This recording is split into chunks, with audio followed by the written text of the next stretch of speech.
북아일랜드에는 소위 평화장벽이라 불리는 것이 있습니다. 그중 대부분이 벨파스트에 있죠. 이제는 도시의 일부가 되었고 관광객들이 즐겨 찾는 명소입니다.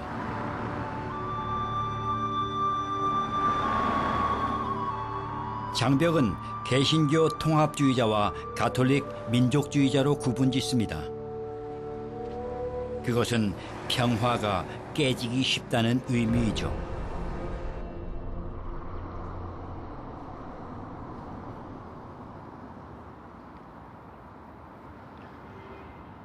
제가 지금 서 있는 이곳은 아도인이라는 마을입니다. 벨파스트에서도 가장 황폐하고 가난한 동네 중에 하나인데요. 장벽들과 높은 울타리로 인해 14개의 작은 공동체로 나뉘어 있습니다. 지금도 과거 갈등의 흔적들이 생생하게 남아있죠.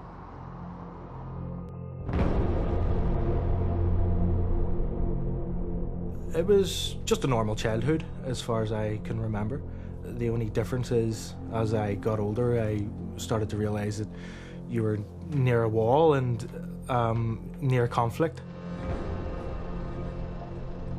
These houses were hit with petrol bombs and paint bombs, golf balls, fireworks, pipe bombs, blast bombs, and it was relentless. Every house was affected in some way or another where there was absolutely no glass in the windows, and that's what you had to live with.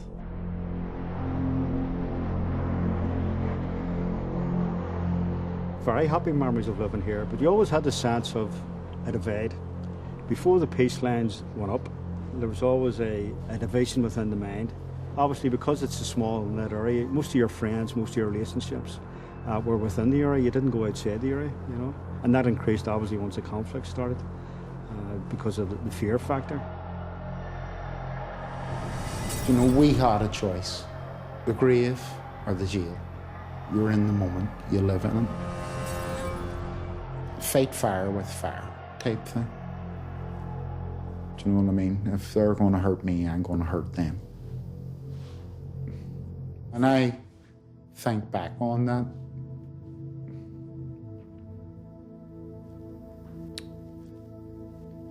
Stupid. Naive. 1921년 아일랜드는 북아일랜드와 남아일랜드로 나뉘어졌고 남아일랜드는 후에 아일랜드 공화국이 되었습니다. 북아일랜드 통합주의자와 개신교들은 영국의 일부로 남길 바랬습니다. 민족주의자와 배타적인 가톨릭인들은 아일랜드 공화국에 가까이 다가가려 했습니다.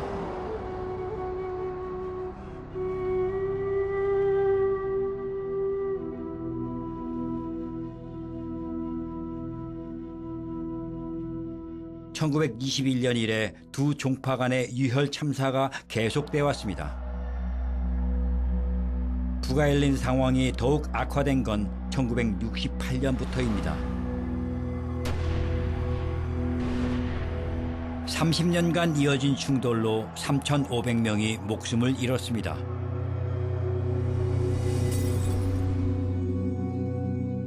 (1998년) 영국과 아일랜드 정부는 북아일랜드의 지도자들과 협상에 나섰습니다. 성금요일 협약으로 유혈 사태가 끝났죠. 그러나 수십 년간의 분열은 긴 후유증을 남겼습니다. 비록 폭력은 사라졌지만 성금요일 협약 체결 이후 새로운 평화 장벽이 세워졌습니다.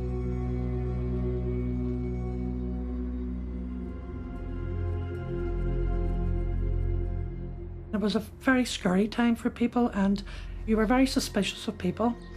We're a very close community. We all sort of know each other and know of each other, and there was always an extra sense that you had to be aware and cautious of who you were talking to, where you were going, and just have that extra peripheral vision that you took in an awful lot more than what you really should have done.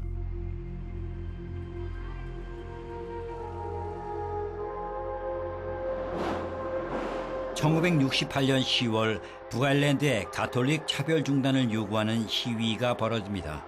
경찰과 시위대 간의 무력 충돌이 일어났죠. 총격이 오가고 집과 직장 등에서 화재가 번졌습니다.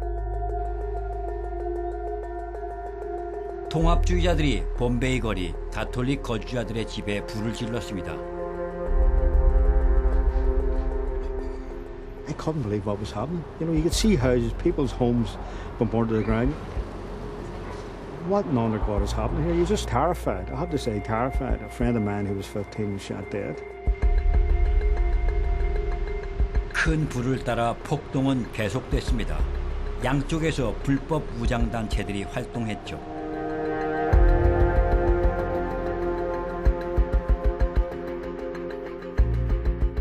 영국군은 북아일랜드 거리에 주둔했고 평화 장벽을 세우기 시작했습니다. I can remember going to England whenever I was younger. I had an aunt who lived in Liverpool, and I seen the police, and the police didn't have guns. Like, going, how the fuck are they able to keep the peace with no guns? Do you know what I mean? It was totally alien. There was no checkpoints. There was no, where's the soldiers? Do you know what I mean? Because that's what you were used to. As I always say to people, it's a million times better than what it ever was. It's a sad thing, but probably a good thing as well for Belfast, is that the tourism is constantly growing, you know, and people are truly interested in walls. Say this here's Percy Street, okay? On the street itself, there's a set of gates here that were locked 1969, 1970, and have never opened since. You can see like the razor wire along the top of it, so no one can climb over. So this is Cooper Way. This is the Peace Wall on the right-hand side. This is the tallest part. It stands approximately 45 foot tall, which is actually 3 times taller than the famous Berlin Wall. This wall here is built to keep you out, but it's also built at the will of the people. It's the people who live beside it. They want the wall. But it's crazy, isn't it? It's crazy to think in a modern Western European country or city that we have walls that separate communities, you know? In a normal society, you know, you don't open your blinds in the morning to be faced with a 30-foot fence. The whole area is surrounded by a ring of steel because we're a nationalist area surrounded by unions. Anywhere you want to go, the local amenities, post office, doctor's surgery, supermarkets are all in unionist areas. And so you've no choice but to confront whatever fears you may have and go into those areas. I tend not to go into them on foot and avoid them if I can, simply because I fear I might get recognised by someone.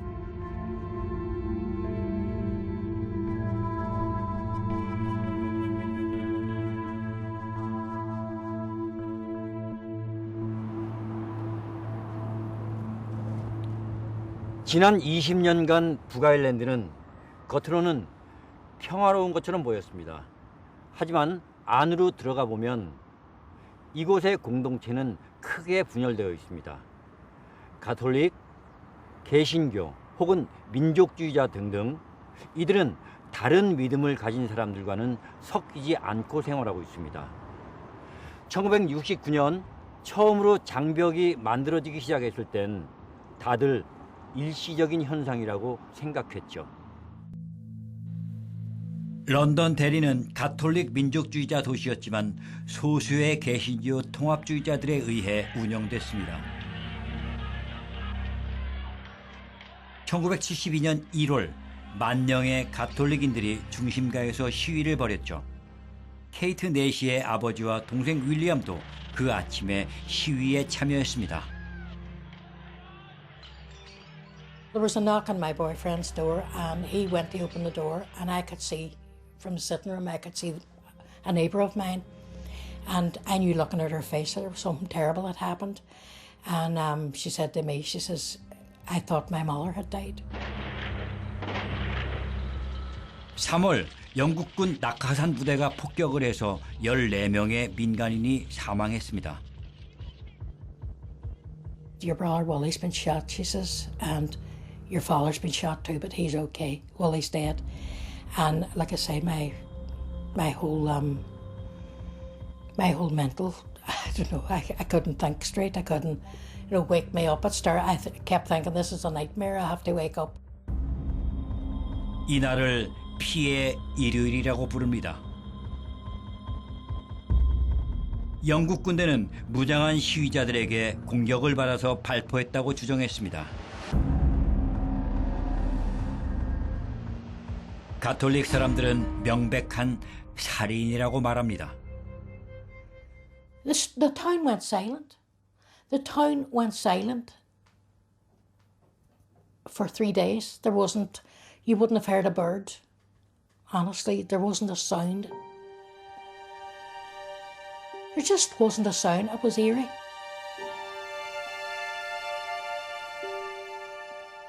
But there were thousands and thousands of people there, And it rained.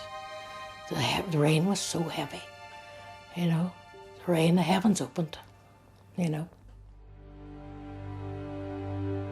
40년이 지나 이루어진 공식 조사에서 그날 사망자 중 그 누구도 무장하지 않았음이 밝혀졌습니다. 피해 일요일 사건 이후 영국군에 대한 적대감이 가톨릭 공동체 사이에 번졌습니다.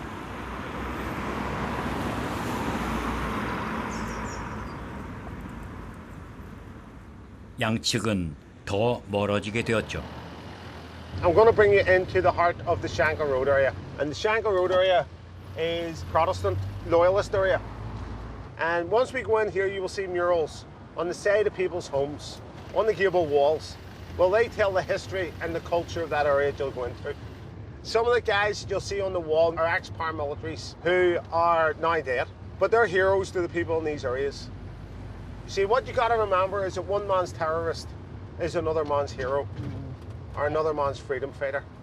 Over here, you can see on the plaque over here on the wall, it says UIM, which stands for the Ulster's Young Militants. I heard it being explained one day about those guys, and I thought it was the best explanation I'd ever heard. It's like the Boy Scouts for the Protestant paramilitaries, like the younger generation. If you were below the age of 18, you wanted to join one of these paramilitaries, you were an Ulster Young Militant. And as you drive away from them, they follow you with a gun. We call these guys, the nickname is the Mona Lisas of the Shankill. As you can see, they follow you with a gun. So no matter where you are, they're always pointing the gun at you.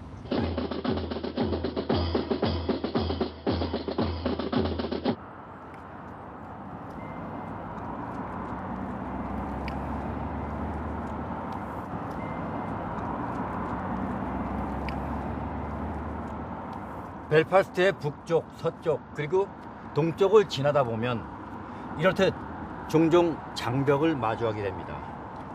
단단한 벽돌로부터 금속 바리케이트, 심지어는 덤불 울타리까지 장벽의 형태는 아주 다양합니다. 이방인인 저로서는 이 장벽 안쪽이 어느 편의 구역인지 솔직히 알기 어렵습니다. 하지만 제가 이곳에 정착하여 산다면 어떤 거리, 어느 지역이 어느 편에 속하는 공동체인지 정확하게 알아야 할 것입니다.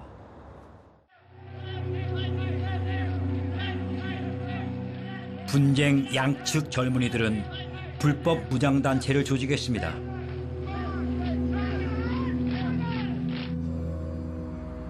마크 얼빈은 10대 때 무장단체의 유혹을 받았죠. 그는 불법 무장단체의 유명한 폭파범 데이비드 얼빈의 아들이었습니다.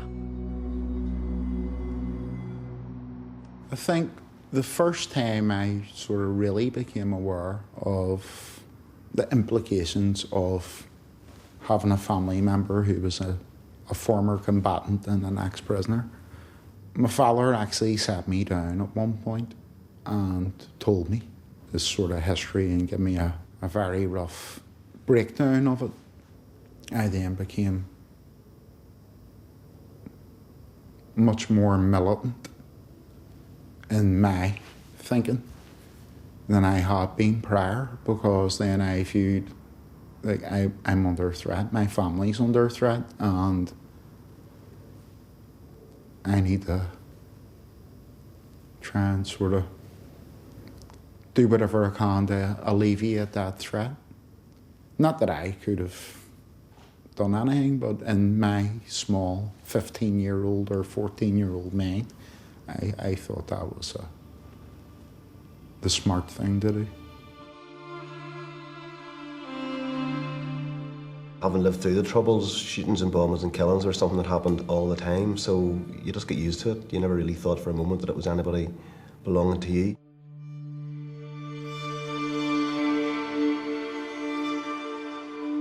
(1993년 10월) 샨힐 거리의 폭탄 사건도 사람들을 충격에 빠뜨렸습니다.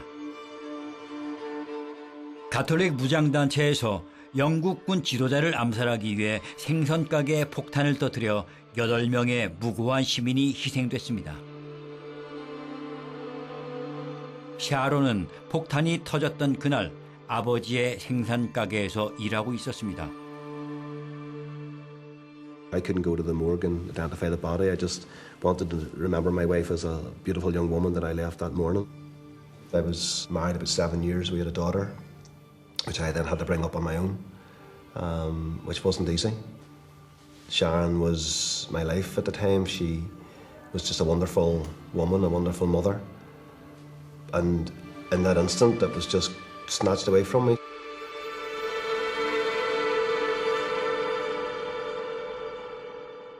Obviously, I was very angry, and there was a lot to think about in terms of what I should do with that anger. I was never really a violent person, so I was never going to go out and seek revenge. And as time moved on and I got a bit stronger, and I suppose really the last part of my life now, certainly the last number of years, I've been devoting that to peace and reconciliation and to try to understand where people are coming from that got involved in conflict rather than just pointing the finger and condemning them.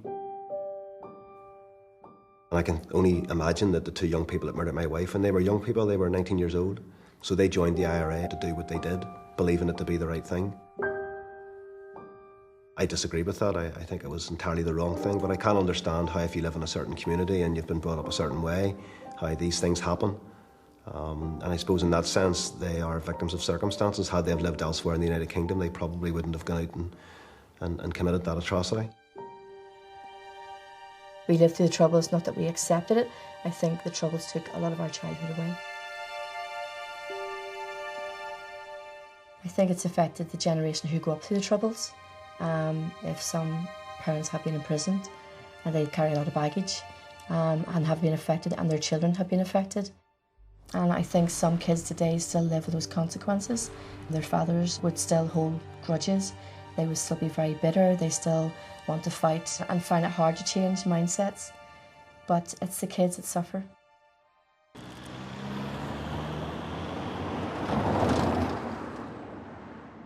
벨파스트 노동자 지역에 가면 분쟁의 유산과 쉽게 마주합니다. 벽마다 수백 개의 벽화가 그려져 있습니다. 유혈 분쟁과 폭력을 알리는 정치적 그림 앞에서 아이들이 뛰어놉니다.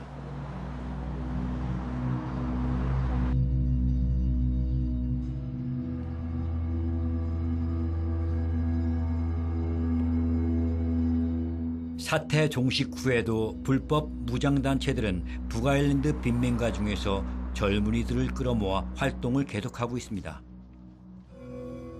청소년 상담사 제니스 백은 이로 인한 폐해를 많이 보았습니다.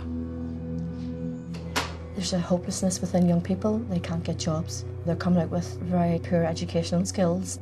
One family could be quite affluent, next door could be in poverty, and that's not just including people who are unemployed. It's people now you're finding who are working people, but the minimum wage isn't sufficient for supplying the needs to meet the family needs. 평화를 위해 세워진 장벽은 가난과 절망을 낳고 있습니다. 또한 북아일랜드를 영국 전체에서 가장 자살률 높은 곳으로 만들었죠.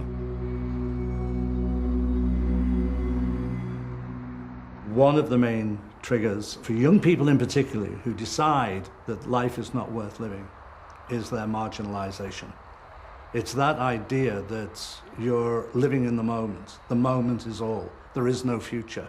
There is no happiness. But the relationship between drugs and economic marginalisation is toxic. And that toxicity spills over into, not as people would have expected, violence and high levels of crime, none of those things. But the way I put it is, when you commit a criminal act as lashing out or to feed a drugs habit, you move that way. When you're totally in despair and the society in which you live offers you nothing, no matter how much you love your mum, your dad, your family, and I've read some of the suicide notes, you come that way. You turn inwards rather than outwards. The anger comes into despair, and despair leads to high levels of young people feeling that they just cannot continue. I don't know the statistics, but we have witnessed it in the community. We've had 3 of our young kids lose their lives. Sorry.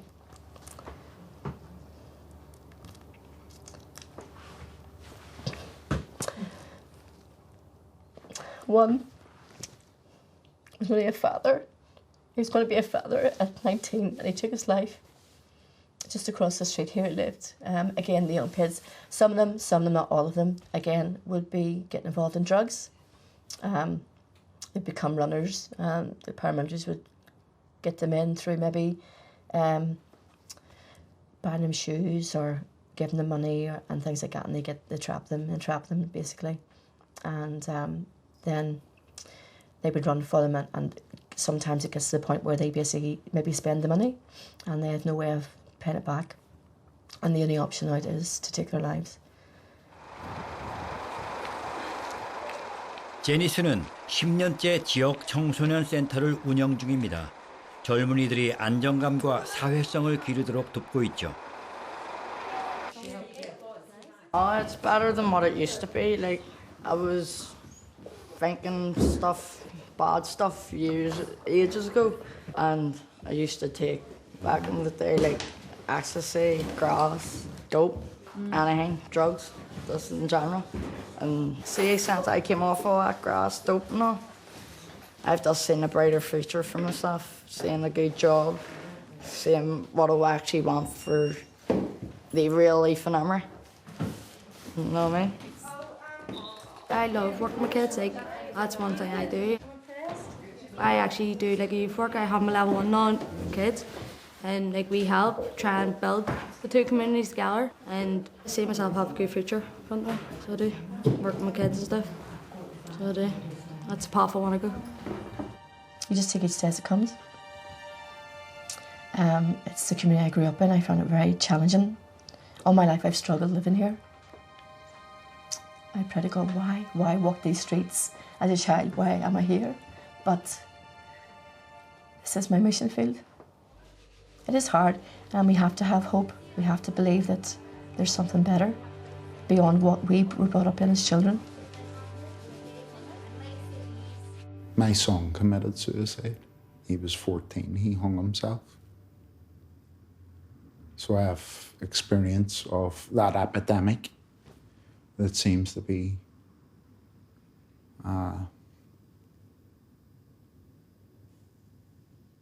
overshadowing both communities at the minute. You know.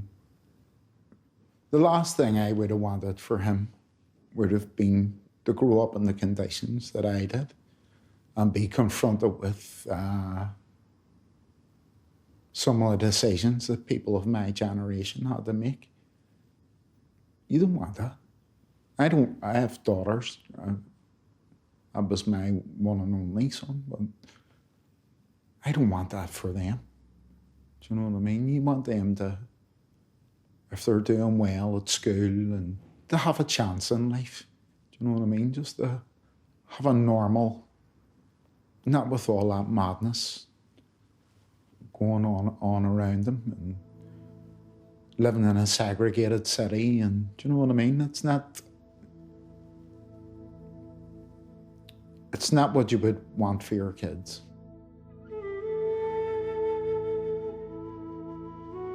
1998년 성금요일 평화협약은 유혈 사태를 끝냈고 양측 죄수들을 석방했습니다.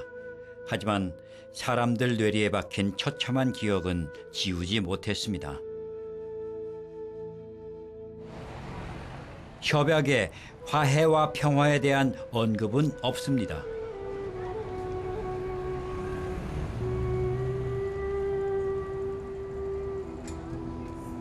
장벽의 3분의 1이 휴전 이후 생겨났습니다. You know, we were living in a peacetime era. So things were supposed to be getting better for us here in North Belfast and better for our children. And then this happened. And this was just something so completely off the radar. 엘라인 번스의 두 딸은 북아일랜드에서 가장 가난한 아도인 지역에 있는 가톨릭 초등학교에 다닙니다.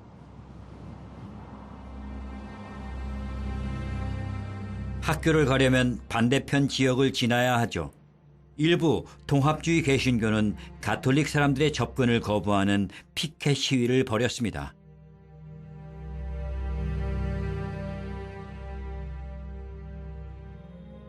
매주 수백 명의 시위자들이 돌과 오줌을 채운 풍선 등을 던지며 학교 가는 길을 막았습니다.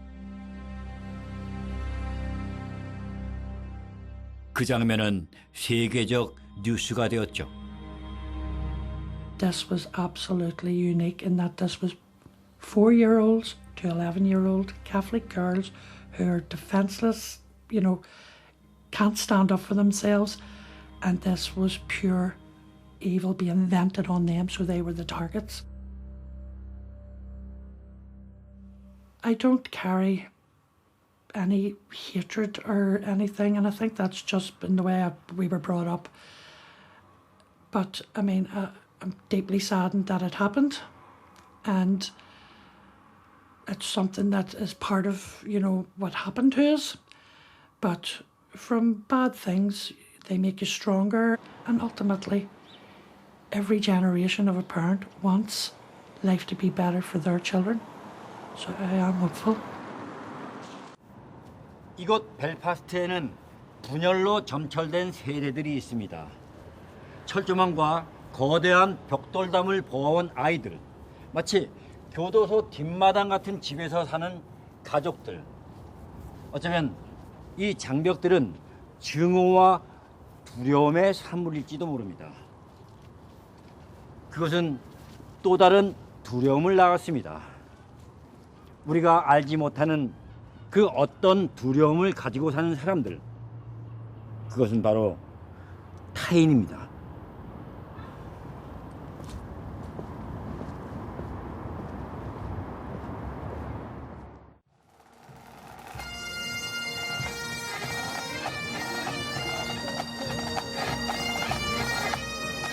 성 패트릭의 날을 맞아 많은 사람들이 아일랜드 수호 성인을 축하하기 위해 벨파스트 거리에 모였습니다.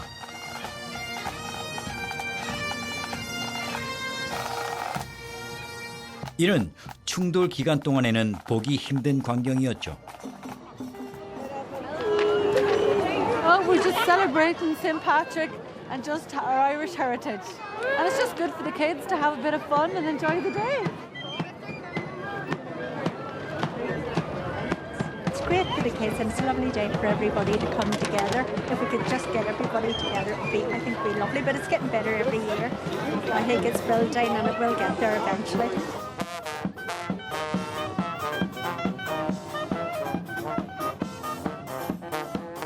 I think St. Patrick's Day is it's a day for everyone. I don't think you need to have any type of flag. I don't think it should be the parades are out. It's for everybody to enjoy, young children, it's older a day people. for everyone. I think a family day out for everybody. It's just nice.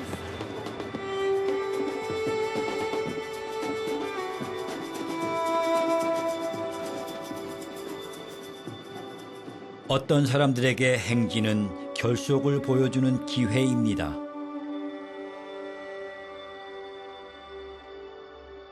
아내 샤론을 잃은 이후 알라는 그 분노를 긍정적으로 변화시켰습니다. 현재 그는 웨이브 트라우마 센터를 운영하고 있습니다. 폭력으로 다치거나 사별한 사람들을 돕습니다.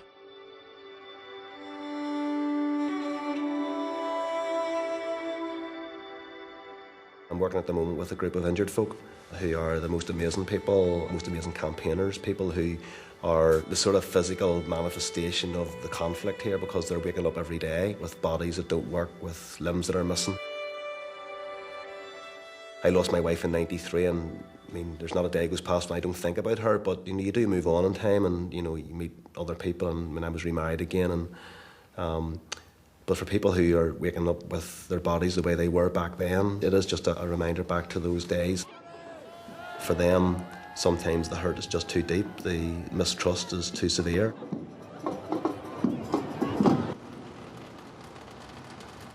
양쪽 모두 북아일랜드의 같은 역사를 공유하고 있습니다. 이 같은 토대로 상처를 감싸는 시도가 시작됐습니다. 개신교 지역에서 아일랜드 언어를 알리고 함께 배우는 자리가 마련된 것입니다. Do a wee bit of practice on our items around the room, my galore. Okay, Shingabra. So, Kajashin, Graham Kajashin. I think the language has a great role in breaking down the barriers between people because it is part of our shared heritage, it is part of our shared history in Northern Ireland, though most people aren't aware of that. And it's just a lovely way to bring people together. It's a very safe way of people getting to know each other, you know, just getting involved in something that they really enjoy and that they can help and encourage each other with. It just strengthens friendships and relationships.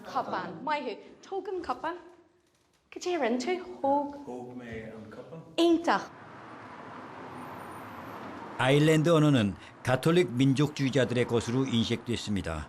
그런데 린다 어비는 통합주의자 가문 태생이죠. 남편 또한 통합주의 단체의 지도자입니다. I suppose I've become quite high profile because of my husband's previous history, and that has helped, and it has helped me to speak out.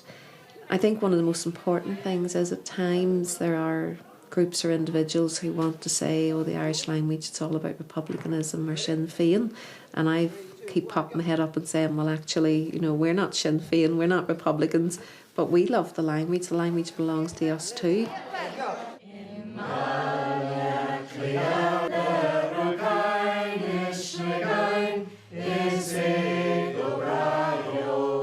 There's a lot of sort of barricades that are man-made and psychological, and it's trying to sort of overcome them.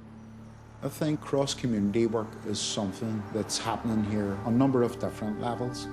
I think art is a great barrier breaker, it's a great icebreaker. And what we would do would be try to use it for kids from whatever background.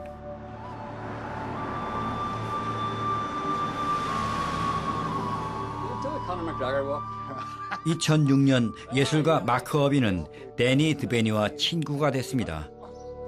데니는 전직 가톨릭 무장단체 일원이고 마크는 통합주의자죠. 데니의 벽화는 벨파스트에서 가장 유명합니다.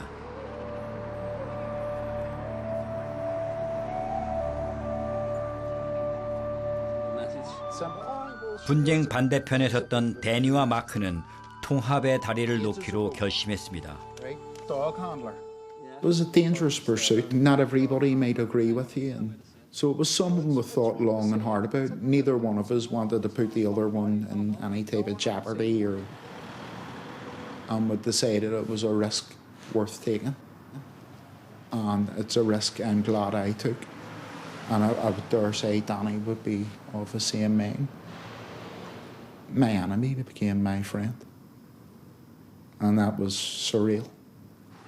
Sectarianism to us, we understand it. It's a vile, hated thing which is used to separate people.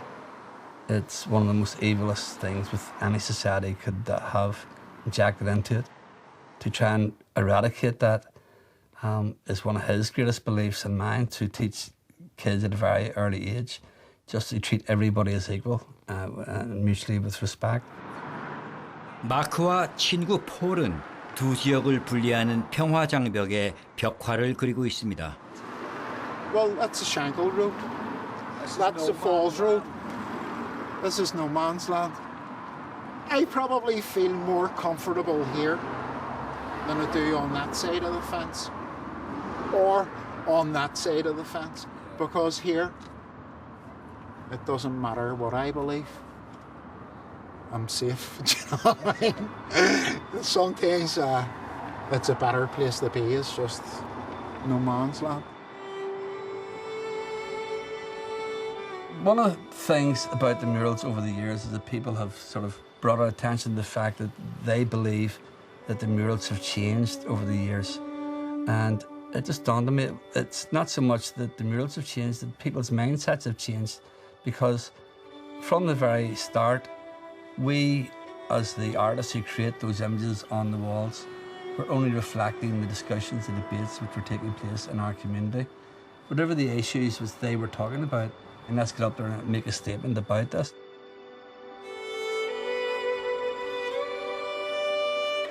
We were never taught our own history in school. We learnt about the Romans and the Vikings and the Normans and everybody, but absolutely nothing about ourselves.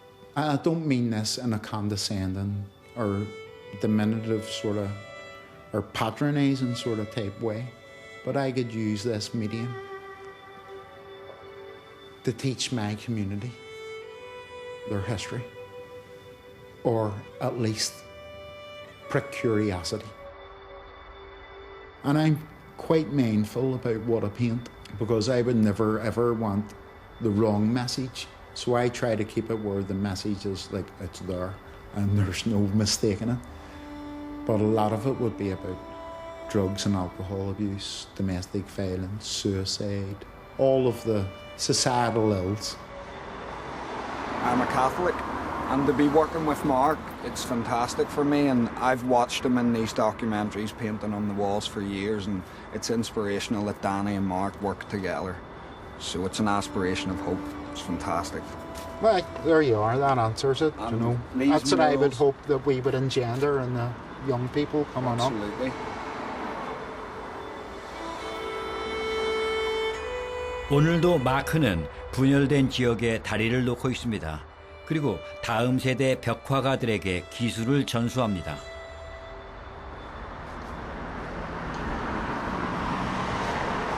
북아일랜드 전역의 젊은이들은 아직도 분쟁의 대가를 지불하고 있습니다.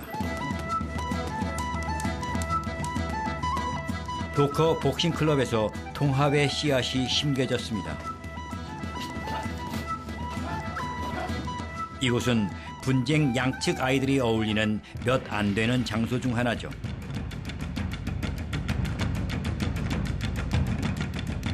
I started when I was 7 years old, and it was just a way to, keep myself occupied, and I found it good for making friends.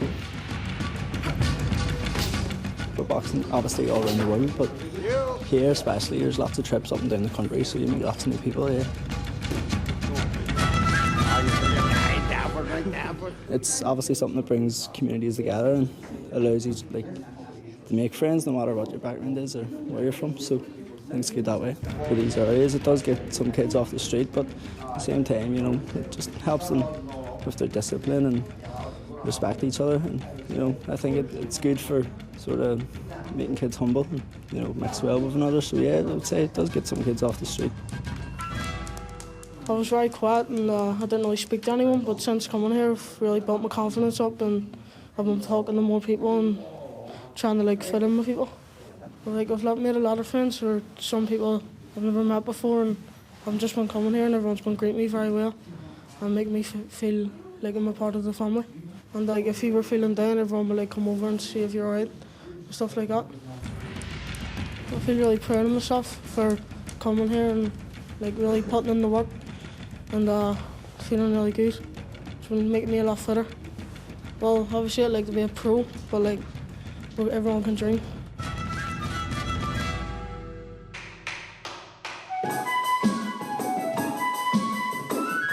새로운 세대는 예술, 스포츠, 언어 등을 통해 과거 나눠진 분열에 다리를 세우고자 노력합니다.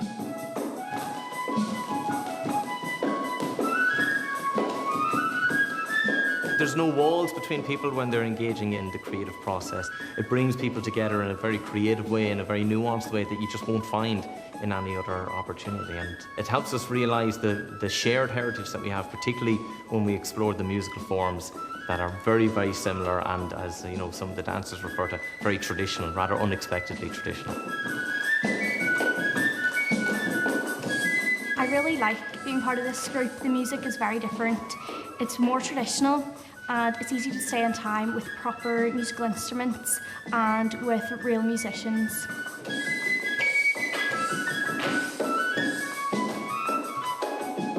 I love coming here because no matter what religion you are, music and dance brings you together. We're going to have some people that take a very Puritan approach. In many ways, we are in the midst of what some commentators would refer to as a culture war in Northern Ireland, and what we're trying to demonstrate here is there's no need to have such a binary approach towards traditions in music and dance, that we can find a middle ground, a creative source of shared experiences.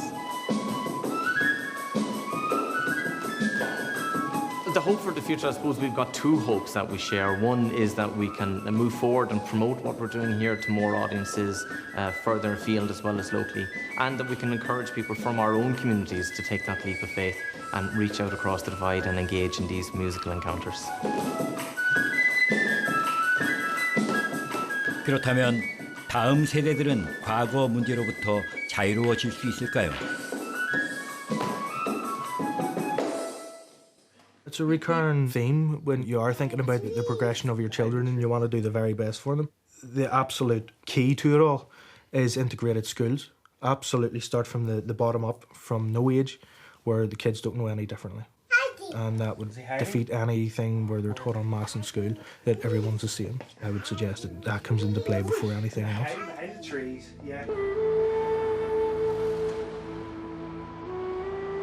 북아일랜드 정부는 분열을 끝내기 위한 첫 발걸음을 내디뎠습니다. 2023년까지 장벽을 무너뜨린다는 계획을 발표했죠.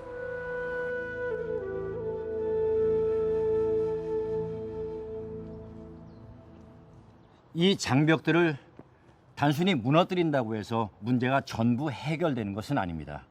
그 뒤에는 더 큰 공포가 도사리고 있습니다. 이 장벽 너머에 살고 있는 사람들은 나라가 하나의 공동체가 될 수 있다는 것을 전혀 경험하지 못했습니다. 먼저 사람들 마음속에 있는 장벽부터 무너뜨려야 할 것입니다.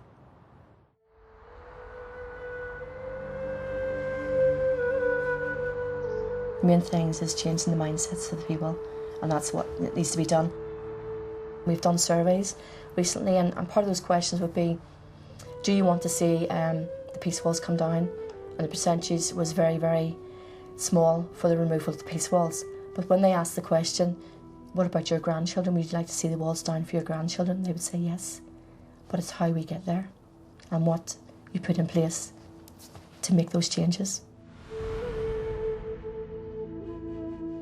You sort of need to reach a point of maturity to be able to understand and be able to sort of look at your own actions